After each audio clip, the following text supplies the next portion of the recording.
This isn't your average business podcast, and he's not your average host. This is the James Altucher Show on the Stansberry Radio Network.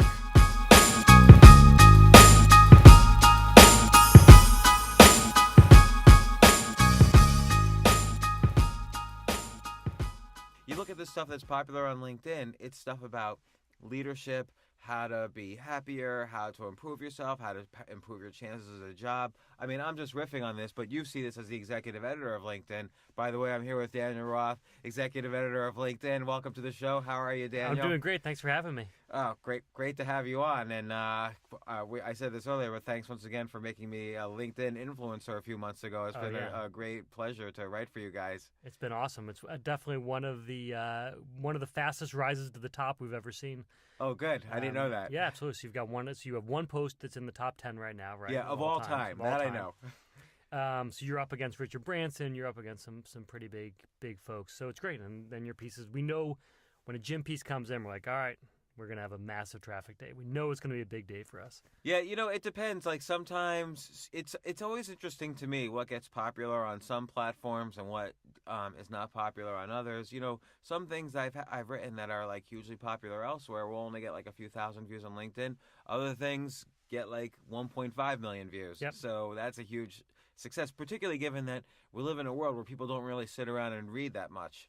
So not to criticize anybody, but there's just lots of distractions. There's lots of things to read.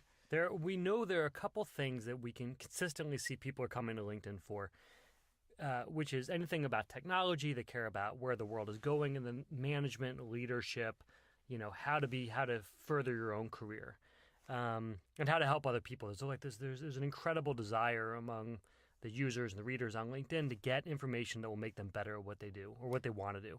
And I think specifically better at the workplace because so many people are unhappy at work, so true. and better at getting a job because there's a lot of people unemployed, and that 2009 employment situation never really corrected itself. Everybody sort of just got massively demoted in order to get employed again. Yep. So people kind of want to better their lives. Well, it's funny you say that.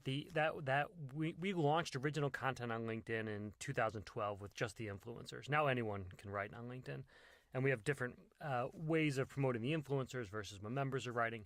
But when we started the influencer program in 2012, the stories about how to get employed, anything about what to do about how to get a job, very popular. Starting in March of this year, we saw a massive spike in stories about how to quit. The best ways to quit, when to quit, how to know when to quit. And I think that what you're talking... I think that's what I wrote in March. Yeah, exactly. How to quit your job. Yeah, and I think people are just... to quit your job. And if you look at the data, you can see that there is suddenly the quit rate is picking up. People now feel like employment is still a horrible problem in the U.S., but there are people who are now employed who did that, took a job they didn't like in order to just stay employed, who are now saying, how do I get out of this? How do I get back into where I want to be? And so people are thinking about quitting again. And we're watching the data showing us that those are the articles about how to quit, how to restart, how to get something new and better. Those are suddenly doing well. So you have LinkedIn, I view as like a big source of kind of societal data. So now you're getting additional data, which is what are people reading for self-improvement and personal improvement. So that tells you the direction they want to go. You're also getting data, of course, on who's hiring, who's not hiring. I know one company that just started where they analyze who is changing their resume a lot because these might be people that recruiters can recruit because they're about to quit their job. Yeah, there's all these little signals. Absolutely. Yeah. I mean, the only thing I focus on, the thing that I focus mainly on 99% of my time is just the content, what people are writing, what they're writing about, when they're writing. And I still think you can see the same thing. You can start telling when people are writing certain pieces.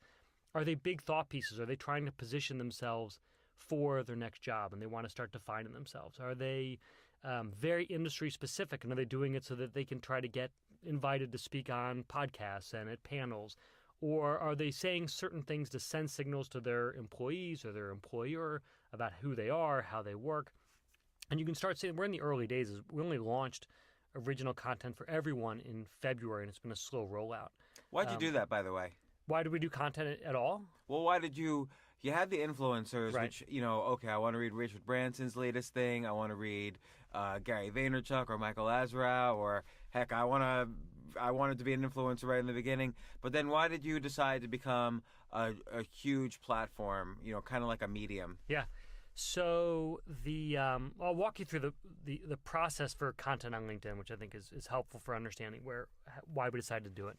So we started in 2012. Before I joined LinkedIn, I was the editor of Fortune.com, and before that, I was a longtime writer at Fortune. Helped start a magazine called Portfolio, a Condé Nast. Always sure, in the I business. know Portfolio. All right. That was back in like 2000. You launched in 2007. Exactly. So, but we launched in 2006. I loved the magazine, it was by great, the way. right? Yeah. It was a slick magazine, Yeah. Condé Nast, kind of like the Vanity Fair of finance. Exactly. But it was like right at that peak period where finance fell apart immediately. That's right. And then there's no readers anymore. That's exactly right.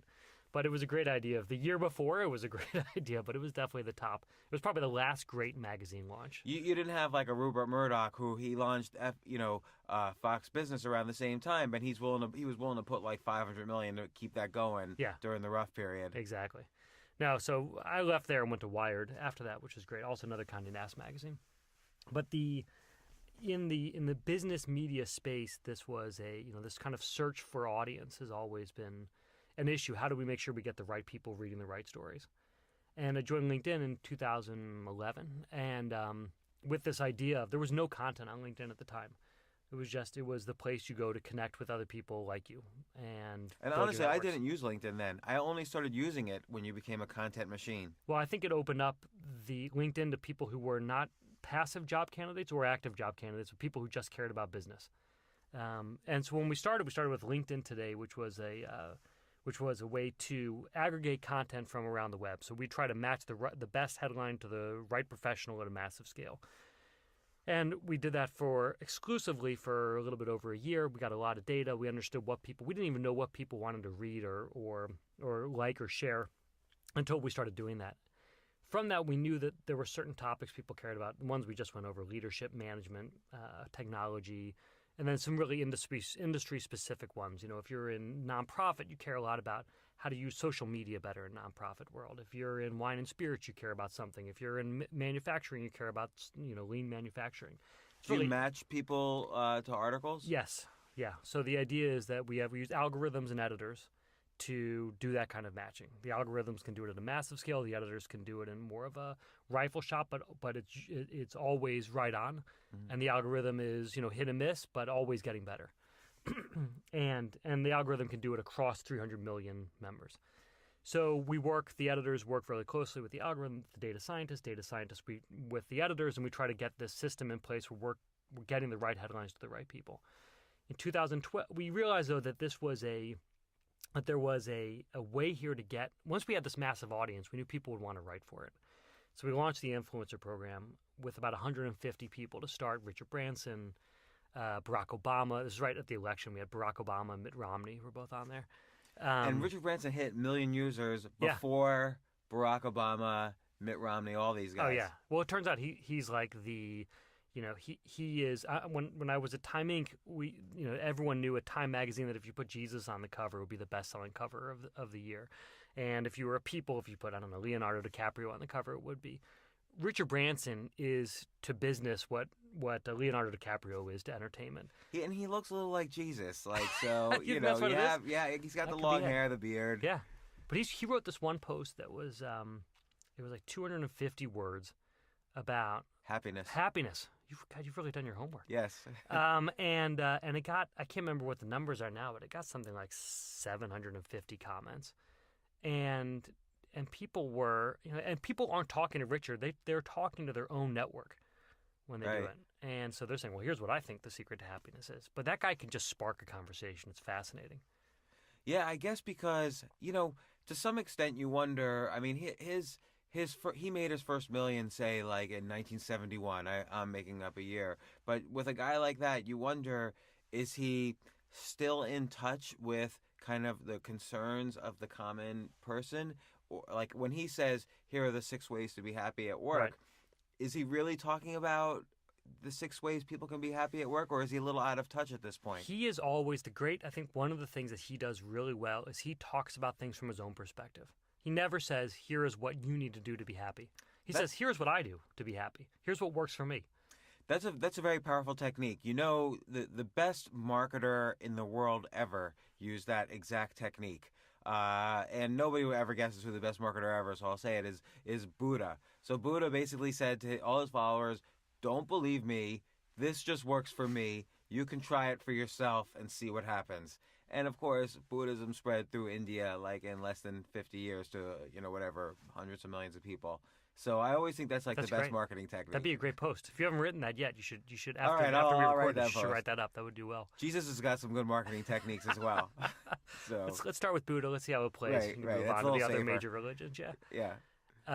So we had the influencer program. We did that. We learned a lot. But I think even from the beginning, the nice part about the influencer program is we could really control it. And we could see we never had original content. We had no, I'm taking you behind the scenes, but we had to build a CMS. We had to build a way for people to write content on LinkedIn. We had to figure out how to populate it. We had to figure out how to make sure that you were notified when someone you were following wrote an article. There were all these pieces that had to be in place.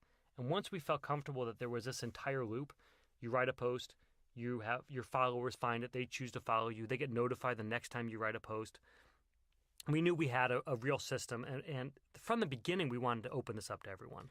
Well, but you did it smart. It's almost the way all of these kind of social networks start up, and let's call this a social network within a social network. Like Facebook started with Harvard, MySpace started with or kind of got big with local musicians. So you started this kind of content program with with the influencers like a Richard Branson, a Barack Obama, other entrepreneurs like I became familiar with the influencer program when friends like AJ Jacobs or Mike Lazarow were on there. So it's sort of like you knew and I guess you picked a lot of these guys. You're going to have some content on there that's going to go viral just because these guys are like either celebrities or great writers or somewhere in between. Yep. People that someone like me and many of the listeners will want to hear from, as opposed to just immediately opening up to everyone and then it's just too much. Absolutely. You can't have a monopoly if the world is your market. You can have a monopoly if this group of people is your market. Well, we also knew that we wanted to set a tone. The thinking internally when we did this was, if we were launching the world's best business conference, who would you want to put on stage that would attract a crowd?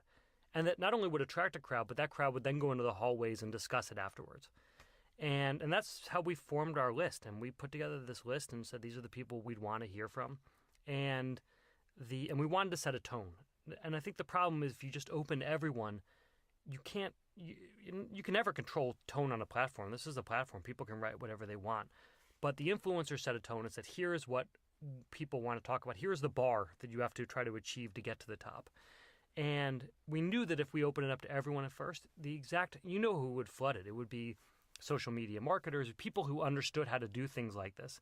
And the whole thing would be tips for how to be better on Facebook and how to be better on MySpace and what businesses should think. And that's because a lot of people want to read that, but those guys who are in that industry know how to capitalize on a new platform as soon as it starts. And that's not the tone we wanted to set. We wanted this to be high level, very much focused on on leadership techniques, but also the idea of these people are invited to meetings that other people can't get to. If I'm a manufacturing, if I work on I'm an insurance adjuster in Chicago, I'm not going to be invited to the same meetings you get invited to. And what you hear in those meetings can help my career and can help me in whatever I want my next step to be. So we knew we wanted to have that level of insight, to get inside the brains of these people, get them to dump it onto the pages of LinkedIn and make everyone better off. Now, of course, LinkedIn is special. You have hundreds of millions of members, and they're members who are actively seeking something in their lives, some sort of improvement in their lives. So were you flipping out oh my God, Barack Obama just agreed to do an article on LinkedIn? Oh, yeah. So that must have been a good moment. It was great. The Barack Obama one was actually pretty funny because his team was completely unresponsive at first. And Romney's team was too. And then we got a break with Romney. I had a phone call with them. They were like, all right, yeah, we're all in. And so then immediately, 5 minutes later, called Barack Obama's team. Romney's doing this. Oh, yeah, we're in too. So that was great. It's funny how that technique can work. It's amazing. Just blatant, your competitor's doing this. Are you in or are you out? Exactly. And, it's funny, that competitive spirit helps drive the entire influencer program and, in general, the member posting one as well. But really, the influencers, these are all type A personalities. and they're very much driven by the numbers. And, I came from a traditional media background. I was used to working with writers and spending a lot of time worrying about their egos and trying to tell them they've written some beautiful piece and why we should maybe think about cutting it. And, what motivates a professional writer is very different than what motivates an influencer. If you go to the influencer writes something, and I can say to them, it's a terrible piece. It's not going to do well. And, their response is, I don't care. I'm going to put it up anyways. And they put it up, and then they get, 2,000 views, and they're furious. And they call back and they say, why did that only get 2,000 views? And you say, it's terrible. And then they say, all right, I'm going to do better now. And then they start doing better and better pieces. Or they watch their friends and they say, well, this guy went to, I was in Harvard Business School with this guy, and I'm so much smarter than him, and he's doing much better than I do. How come he's doing it? And they try to reverse engineer it, and then it gets competitive. It's great. It's funny because I've seen articles reverse engineering LinkedIn articles. Yeah. So it's great to see. Now, but Richard Branson, there's one where the name, Barack Obama too, of course, but like Richard Branson, because he's kind of got this billionaire for the common man theme going on in his life. His articles, just the name itself, is going to bring a lot of people. Absolutely, yeah. The people just want to follow him. They want to be Richard. So and he's participated. Seems like you did a video with him, right? Like you did. So how is that? He's great. He's actively involved in this. He knows he cares about LinkedIn. He maintains his network on there. He thinks very hard about what his posts are going to be.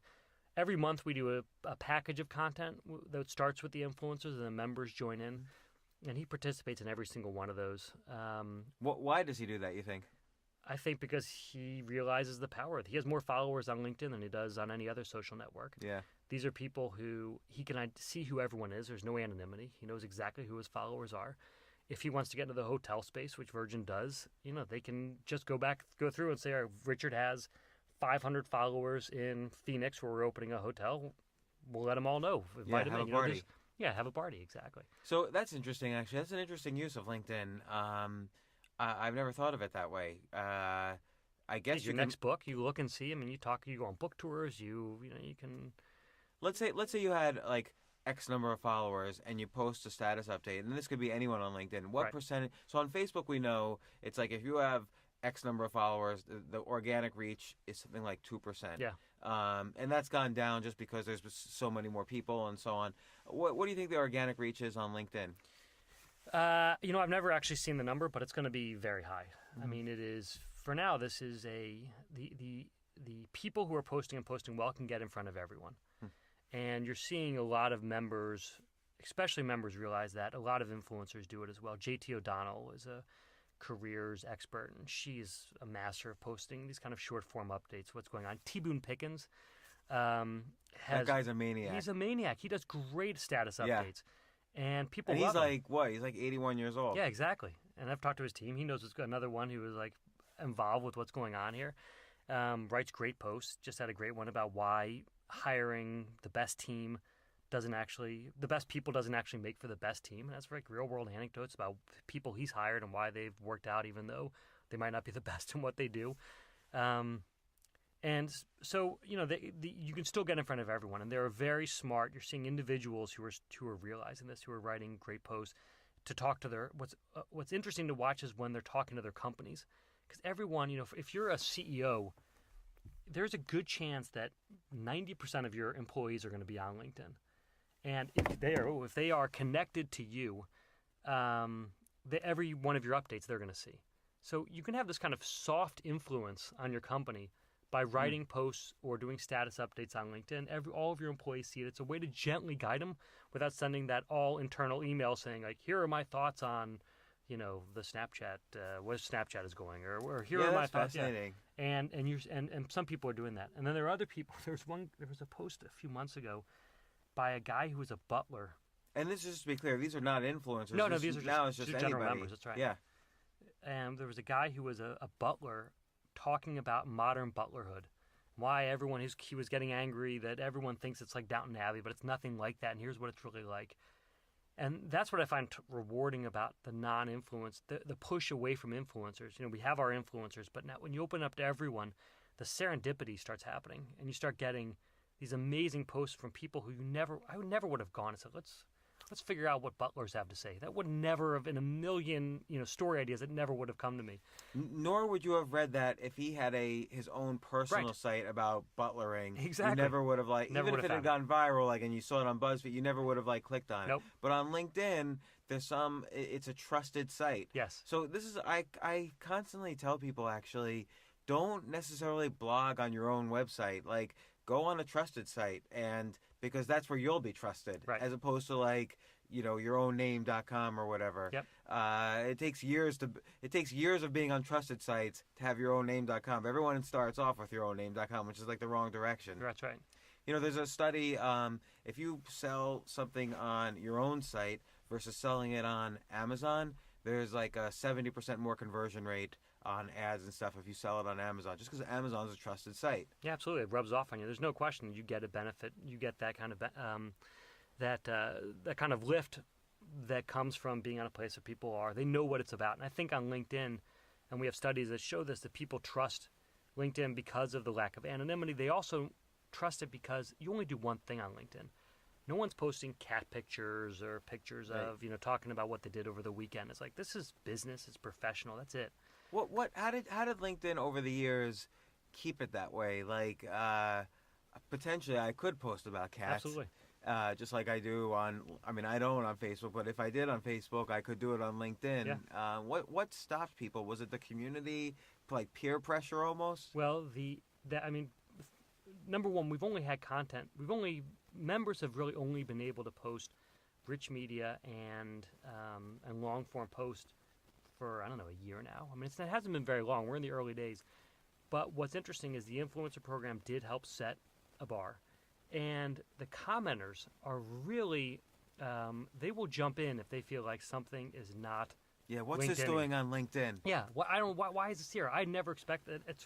It's wild to watch because you're this is new. What do you've already set expectations. It's great to see. But they don't like hearing about politics. They don't like hearing about personal. And so they really want to hear, they are here for a specific purpose, and they will let the original poster know when something is not what they expect to see. Of course, the best volume posts are the ones where there's controversy, because then you have comments arguing with each other, and they're going back to check to see, did anyone respond to my comments or whatever.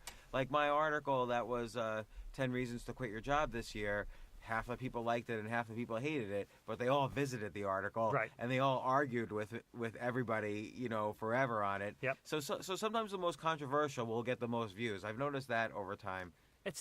I think that is true in general. It's not usually true on LinkedIn. There are times where there have been posts that I've thought, this one's going to be a blockbuster because it's going to have that exact dynamic, and people just don't bite. They don't take the bait. Yeah. And it's an aspirational crowd. These are people who are they come to LinkedIn for a purpose. And so there have been posts that I thought were really funny and that were really sarcastic and that have done terribly. And the commenters have weighed in and said, don't give this guy. There was one about some guy who had left. He was the CEO. It was about the CEO of former CEO of Groupon, and he left and recorded a CD all about with songs about business. And we had one of the influencers did a review of it. It was pretty scathing. It was hilarious. And the commenters gave him a hard time. They were like, this guy Andrew is really trying to rebuild himself. He's doing a second act. Who are you to say he's not, that he's no good? That's great. Actually, I'm proud of LinkedIn for that, for the LinkedIn community. It was a real eye-opener, and it was like, this is what works. People want to support other people. They want to make people better. They want to be better, and they don't want to have the same kind of cynicism that really worked well everywhere else I've worked. Is not necessarily the formula for success here. Well, it's interesting because what makes LinkedIn and Facebook similar and different from any other social network out there, every other social network that's ever existed, is that you guys have embraced identity. Like, people are not anonymous. And in Facebook, it's more about connecting with family, friends, and potential dates. And LinkedIn, it's been about connecting with people who can help you get a job or network with. What's to stop LinkedIn, and maybe it hasn't stopped with LinkedIn, but I would use LinkedIn as a dating service if I was a single guy. I'm a married guy, but LinkedIn certainly seems possible to connect with people that way. Do you see that happening? I don't. See, this comes up a lot, surprisingly often. In the people ask office, this question. like, do no, people talk in the about office. it? No, it's like you go, the people are, you run into, I was talking to a friend who was recently divorced who was like, oh yeah, I love LinkedIn for, vetting my dates before I go on them. And in LinkedIn too, you can see who looked at your Right. If you pay, you can see who looked at your page. You can't do that on Facebook, so of course you could see all the women who looked at your page. And but it's not. I mean, when we think about this, company is incredibly well run, and the focus on thinking about what it is that as a company we're going to go after. What are the markets that we are chasing? What are the big opportunities out there? There's this whole idea of the economic graph, and our CEO Jeff Weiner talks about connecting every opportunity in the world with every professional. And what happens when you can learn exactly what skills you need and get those skills and find the job in a remote part of India that you might need, or someone's in the remote India and needs to move to Chicago because they have the right skills for this particular position. How do we achieve this world where everything is where every economic opportunity is networked together, and make LinkedIn a huge component in enabling that, if not the single component? And so he sets this a massively high goal for us, and everything's mapped against it. So when you think about the dating site's not something that is, it's like, there comes up, like, oh, we have the data, we could actually pull this off. But there's no one internally who's serious about actually chasing it because it doesn't map against the overall larger goal. Well, and I like how you put it, economic opportunity as quote unquote economic opportunity versus job, because it could be the case that the nature of what a job is changes. Absolutely. And also it could be the nature of what you say it's an aspirational audience. It could be the nature of what they want changes. So they might want to be solopreneurs or lifestyle entrepreneurs or work for nonprofits or whatever, as opposed to a traditional job. Like, that focus might change over time. Yep. And being able to find economic opportunities as opposed to a job. I think initially LinkedIn was about finding a job. Yeah. And now I think it is leaning, not that that's gone, but people are now expanding the definition to economic opportunity. So what are some success stories that you've seen in terms of, whether this is in the data or anecdotally, like, have people found their life's goals, through LinkedIn? Yeah, I mean, does it work? It does work. I mean, it's work. This is still, again, this is where the economy's headed. This idea of you might have a job for a few years, but the idea of next acts, and Reid Hoffman, the founder, just wrote a book recently about this, called The Alliance, and the idea is that you don't hire people for life anymore. And we've known that for a long time, but it's getting to the point where the employers and the employees are being honest with each other, saying, I'm here to get some skills out of you, or I'm here to create a career, or this is something I'm doing for 3 years to learn something, and then we'll reevaluate. And you can see the economy moving into this area where, whether we like it or not, people are going to be changing a lot. They're going to be solopreneurs. And you're forced to, even if you're not going to become one, you should always have in the back of your head the idea that I might be forced to be one at some point. And so we've seen certain people on LinkedIn, and again, I'm coming to this from the content side, but there was a guy who wrote a post recently about when he was broke, and he went to an Aldi, which is like a fast like a 7-Eleven type place, and this kind of recognition that he had no money, he had to figure out what to do with himself, and this whole kind of eye-opening experience that led to him getting a number of jobs and not being happy. It was a great piece. And at the end, he says, follow my newsletter. And he has he gets this newsletter, and he builds that up, and he writes a book, and that book helps fund him, and he does speaking tours, and he's got this whole side gig going where he's making all this money on the side doing other things, where he's being a consultant and he's writing books. And I just think this is obviously the incredibly earliest, beginning stages of this process. But if you're in manufacturing and you're writing about, the changes that are coming to logistics, and I'm making this up, or robotics, and you're doing these posts, you're building your own identity, so that when I need to hire when I, Dan Roth, need to hire a manufacturing expert, I'm going to read this post and say, this guy knows what he's talking about. And that economic opportunities now happen. I hire him because he's proven himself through his writing, and we learned about each other through LinkedIn. And then we actually exchange real world dollars because of that.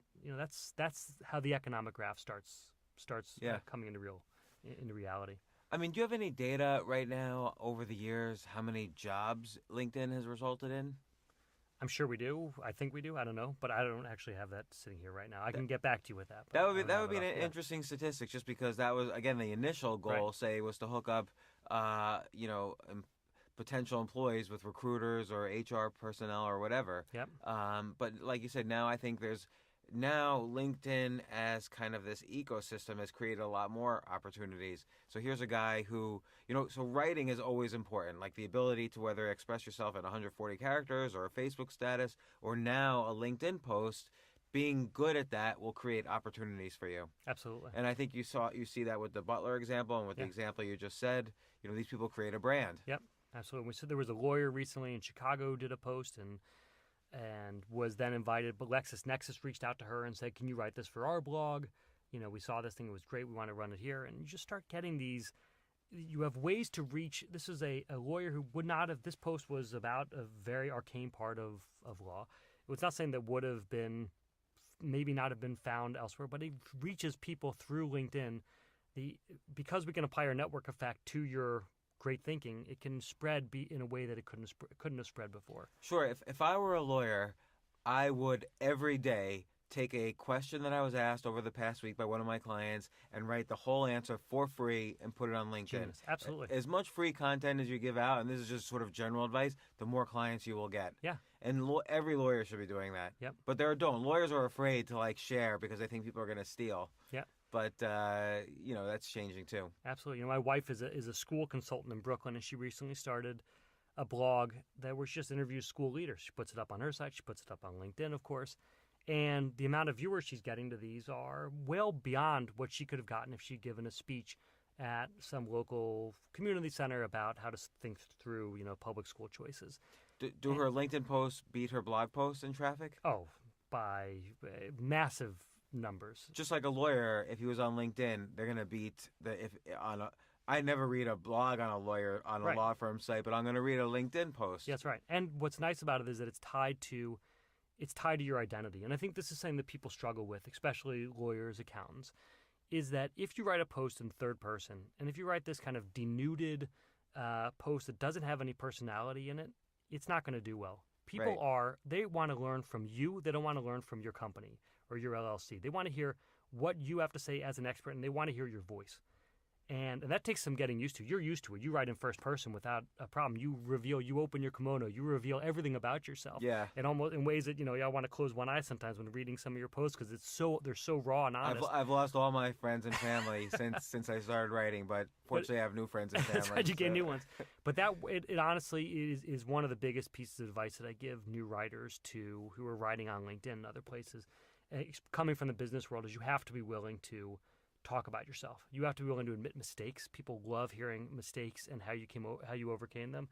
And they want to hear who you are. They want to understand you. And the more it sounds like it's written by a committee, the less they'll read it.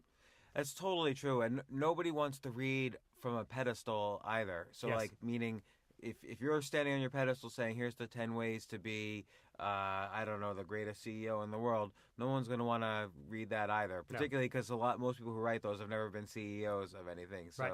But people now are starting to get that. I think writers are starting to get that. Like writing in general is improving. I hope. It's crazy that we're still talking about writing, isn't it? By this point, it was supposed to be done. All video you'd done. It was no written word was gone, but there's still the ease of people, flipping through your phone, of quickly gaining some information, and then of moving on to something else. You can realize so quickly whether it's worth your time or not. And with video, it still takes a while to get there. Podcasts are a lean back experience, but writing, the written word is still the fastest way to quickly get some information or realize whether something is worth your time. Sure. Like other than my own podcast, I don't really listen to podcasts. Really? Because I'm not really a good listener I wasn't a good student, but I love reading. So good writing to me is art. Yeah. So whether it's about fiction or whether it's a post on LinkedIn, you can tell the art from the non-art. Right. And that's really important. It's a skill that needs to be developed because in a weird way, there's more text than ever now. Yeah. I mean, even books, 1 million books or so were published last year, just last year. From 1880 to 1980, 1 million books were published. So last year was just as many books as published an entire century before the word processor started. That's amazing. Yeah. So people are still writing books. I don't know if they're still reading them, but I think more books than ever are being bought. That's incredible. Thanks to Amazon. Absolutely. I was just on the way out here. I was just adding some more to the Kindle. I'm going through way more than I used to. And podcasts, I listen to while I'm commuting or doing the dishes. That's like that's my podcast time. Yeah, like I listen to comedy podcasts sometimes, and while I don't know, I don't even know because I don't commute that much. But what about opening up LinkedIn to something like a podcast network, or competing with iTunes on the podcast level? Because there's no reason for Apple to dominate podcasts, and there's 20,000 podcasts and 6 billion downloads a year. It's another source of content. Yeah, I mean, right now we are looking at what the data tells us about what people want. So you can see when people link to podcasts, you can see when people link to videos, when they embed a video in their post, and the data will help tell us what the next steps are. I don't think podcasts right now are a massive opportunity. Just going back to the idea of figuring out where you want to spend your capital and your time and engineering resources, and the opportunity for podcasts might not be as large as some other ones. Yeah. So what are the next steps on the kind of content platform?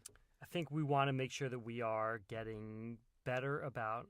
We're always thinking about relevance. How do we get the right stories to the right people? That's a huge component of getting this right, and of making sure that this is something that you always come back to. If you feel like you've gotten if LinkedIn has given you 20 headlines and you want to read 19 of those, that's amazing. If you want to read 10 of them, that's still great. No, usually on the list of, LinkedIn, sometimes I'm not totally used to the interface, maybe because I started using it the most when I started writing for it. Yep.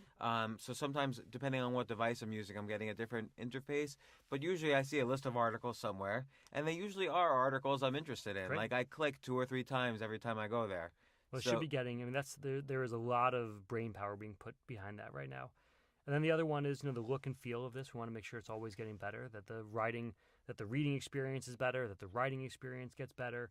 That everything works beautifully and seamlessly over mobile. That it's easy to share. That updates are easier. What we want this to be the single place that you go. My goal is that within a year, you never show up at you don't start your day without checking LinkedIn. That the articles you need are on LinkedIn, whether that's on mobile or on desktop or showing up to you in email, however it shows, or WeChat, whatever you're using. And then within 18 months, you don't show up at a meeting without checking LinkedIn, because the information you need for that meeting is going to be there. So let me throw some ideas at you and see if this is on your radar at all. What about or maybe it's already been created and shelved for some reason. What about like a LinkedIn Answers, kind of competing with a Quora or a Yahoo Answers? Because it seems like with LinkedIn Answers, it could be very specific, like what's it like to interview at Google? And then everybody who's interviewed at Google in your network or other networks will start answering. Yep, love it. We used to actually have that product at one point. I seem to remember there was something. Yeah, we had something like that, and it went away right when I joined. So I'm not sure exactly what the what happened there, but I think it's something that comes up a lot. I think it could be incredibly useful. So because Quora seems to always increase in traffic. Are you a Quora user? Yeah, I'm a Quora user, and I notice that Quora also has a publishing platform, so you can publish a blog direct, or you can answer questions, and the questions that I answer always gets more views than if I take the exact same content and make it a blog post. Huh. So I created a finance site once, stockpicker.com. Once I remember the day specifically. It was April 1st, 2008. I started a Q&A version, like Stock Picker Answers, and my traffic went up 50% that day. So, and stayed that way. Wow. Like it moved up. So, answers are compelling. Like people like to ask and like to answer and comment and so on. Love it. All right, what else you got? I had some more. But I was thinking of the podcast thing just because that seems to be a good distribution platform. Answers podcast. I'm going to have a whole list of you're going to see all these roll out on LinkedIn. We're just going to call it the gym ideas. Yeah. One thing I was wondering is, combining meetups. You have groups on LinkedIn, but you don't quite, like other people have made businesses out of forming meetups and webinars around LinkedIn groups and people and interests and so on.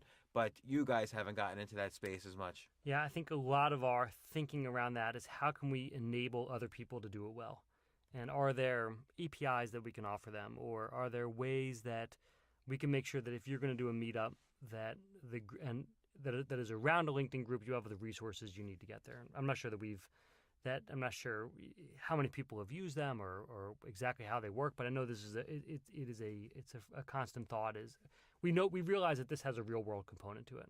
Yeah, because so I had Lewis Howes on the podcast at one point, and I don't know if you know who he is, but he's created a 7-figure a year business for himself, organizing LinkedIn webinars and meetups, and then teaching others how to do it.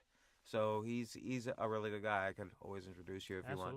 Wow. Another interesting business is something like I don't know if you've seen curated.fm. So experts say what they're an expert in. So let's say I'm an expert on SEO, as search engine optimization, and another person needs some SEO for their website.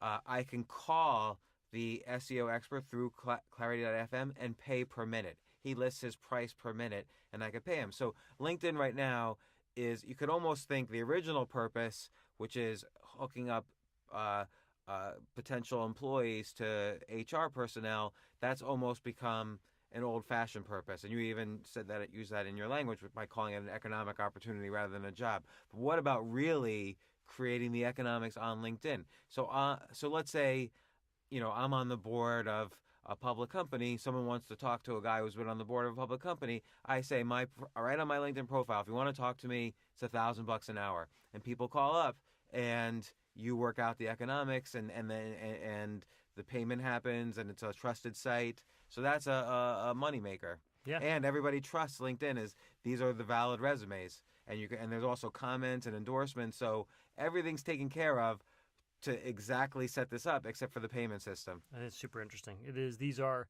the kind of decisions like this are certainly happening at a pay grade above mine. And, this is, I know that these kind of questions, there are so many opportunities that LinkedIn could go after. And the idea of staying focused and of figuring out what are the biggest, how do we put the right, resources behind where we think the biggest bets are.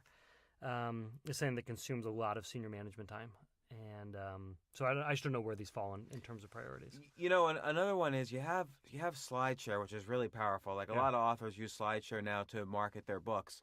But what about something even more general, like a Scribd, where any documents can be posted up? Well, you can do that on SlideShare. SlideShare has a template for SlideShare reads the anything that you're uploading to SlideShare. SlideShare will understand what it is that you're putting up there, and it will reformat based on the original document. So infographics, for instance, look amazing on SlideShare. Books do really well on SlideShare. Books, some people do, yeah. Have been amazing for me. Like, so my first SlideShare presentation got like 350,000 views. I'm sure it was I try to rank my marketing for my books. I think it was the 4th most successful thing I was doing, which is good because I tried like 50 different things. That's great. Well, I know that and we can encourage all authors to make sure we encourage everyone to use SlideShare, but it definitely works for authors. The other thing that works for authors that we saw was I was talking to Adam Braun recently, the guy, Pencils of Promise. Yeah, he's been on my podcast. Oh, great. He's a great guy. Yeah. And he said that the biggest single driver of sales for his book was LinkedIn. Really? It was an influencer post. A guy named Alex Banyan, who's a VC, had written a post saying he's a young VC. I think he was the youngest big VC ever, and he wrote this post saying, here are the 20 books that if you're under 25 you should read. And one of them was Pencils of Promise. And huge spike in sales that day on Amazon and Adam. So it was interesting as you could see where, on Amazon where it says these are the other books that people bought, it was Alex's whole list. So people were just going through going, yes, yes, yes, yes, yes. So that works. And then SlideShare is a proven converter also. Yeah, SlideShare is great. I mean, I don't even know if people fully understand the connection between LinkedIn and SlideShare. Like, I would definitely try to figure out how to get more content on there, or even influencer content in SlideShare. Well, what we have now that I've been really excited about is we're working with Shark Tank. And Shark Tank has been posting videos from what they call Shark Tank Week, which is the week before the series starts, and it's highlights from the previous years. And we've been putting up clips of just people pitching the sharks. Those because videos live on SlideShare also. So those videos are on SlideShare. And then the different sharks and people who've been on the show are writing about the clips, and so they write on LinkedIn. They embed the SlideShare video in their posts, and it's doing phenomenally well. That's great. And so Shark Tank is really figuring out how to make the most of it. Yeah, no, I've had at least 2 Shark Tank guys on the podcast. One hasn't been released yet, but I had Mark Cuban on the podcast. Great. So, and I'm interviewing Kevin Harrington in a few weeks. All right. So that's a good source of business material, because it's like, between Shark Tank and The Profit, which is CNBC's almost version of it, it's like an MBA rather than getting the MBA. And it turns out to be a complete fit with LinkedIn. We talked earlier about the idea of people getting upset when they see something that feels on LinkedIn. The Shark Tank stuff they love. There is a sense that this is not my quote, someone said this in a comment, said, this is the American Idol for our crowd. Right. I love that. I was like, that's awesome. That's exactly right. How's the search engine on LinkedIn? So, like, let's say I'm looking for Shark Tank. Will I be able to easily find all the articles that mention Shark Tank? Easily. Yes is the answer. You can find it all. You go, there's a search bar at the top if you're doing it on desktop. Search bar at the top. You click on it, and the left rail it says posts. Click on the posts. You see them all there. A lot of people are using hashtags. So if you search for hashtag Shark Tank Week, for instance, I checked, I don't know, on Friday there were probably 40 posts using that hashtag. Okay. And then that's one. Were people searching that hashtag? And some people are searching the hashtag. So we've got, again, we're in the early days of this, but you can start seeing where things are going based on that. Because you could see the search engine is very powerful, because like YouTube, for instance, by itself is like the 3rd largest search engine in the world. So things like that have power to drive, multiple use. 100% agree with you. Absolutely. So Dan, what would you like to see happen next on LinkedIn? It's kind of a final question. What would you like? Where is this going? What's the next step? I think there are. Let me throw this back at you and your listeners, if that's all right. Because because the way that we get to the next step is through everyone actually doing this, and I think that if we can get more people, if we can get everyone thinking about writing and sharing their content on LinkedIn as a way to build their own professional identities, as a way to say, here's who I am, here's what I believe in, here's where I think the professional world is going, then you start getting some really cool communities being formed. People start learning from each other. The content starts getting better and better, which is good for everyone, not just LinkedIn. And I think that we are in such an early phase of this happening where people feel comfortable. I mean, you feel super comfortable. It's not, this is part of your nature. But for a lot of people, they still have this problem where they say, I don't know what to write about. I don't know, who cares what I think about? And that just isn't true. If, number one, there's no cost to doing it anymore. Just do it. Put it out there. See what happens. I think that people are afraid the cost is their boss will see. But what I would recommend, tell a personal story that you feel is slightly dangerous. Don't go. You don't have to say, okay, I was in jail and this and that.